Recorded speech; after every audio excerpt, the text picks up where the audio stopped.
YCP ప్రభుత్వ హయాంలో ఏపీకి తీవ్ర నష్టం జరిగిందని ప్రశ్నించిన వారిపై అట్రాసిటీ కేసులు పెట్టి వేధించిందని బీజేపీ రాష్ట్ర అధ్యక్షురాలు ఎంపీ పురంధేశ్వరి మండిపడ్డారు.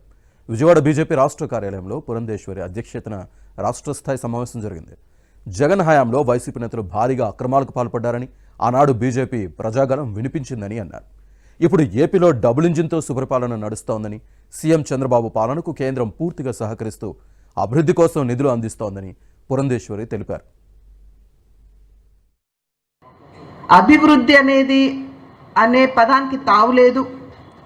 అప్పుల ఊబిలో రాష్ట్రం కూరుకుపోయింది. అద్భుతంగా అభివృద్ధి చెందవలసినటువంటి ఆంధ్ర రాష్ట్రం అప్పుల రాష్ట్రంగా మారిపోయింది.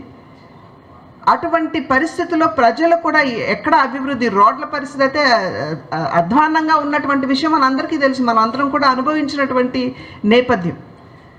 అది మాత్రమే కాకుండా విద్వేషం.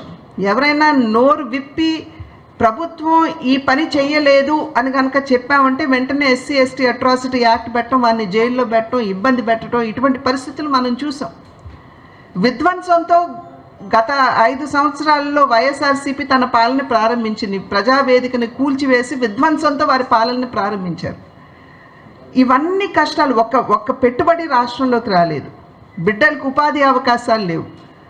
మరి మద్యం తగ్గిస్తామన్నటువంటి వారు మద్యం ఒక మాఫియా తయారయ్యి మద్యం మాధ్యమంగా వారు డబ్బులు చేసుకున్నటువంటి విషయం మనందరికీ తెలుసు. ఇవన్నీ కూడా ఒక్కోటి ఆ రోజు భారతీయ జనతా పార్టీ గట్టిగా తన గళం వినిపించింది.